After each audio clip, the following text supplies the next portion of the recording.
Now, defending champions Manchester High are through to the final of the ISSA Girls Under-19 Rural Area Basketball Competition following victory against Old Harbour High on Friday. Old Harbour were no match for the hosts, who secured a dominant 45-17 victory. Ethela Henningham led the way with 17 points and 5 steals, while Tanadria Bradford scored 14 points. It was a steady game. You know, we played the team around two or 3 days ago.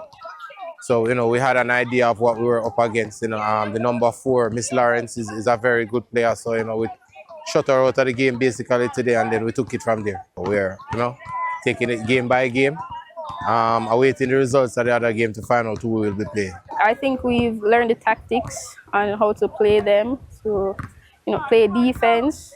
So it wasn't necessarily hard. We just had to score as a team and learn to pass the ball.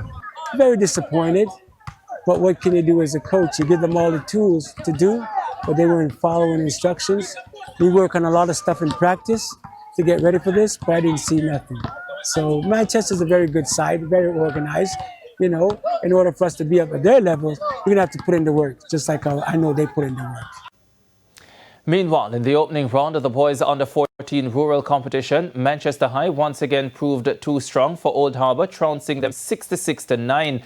Neil Bartley led the way, scoring 16 points. The under-14 boys, some of them's the first time ever playing any basketball game. They're all new. They're all new, and I didn't have a chance to work with them because I was working with the girls. They've only had 2 days of practice.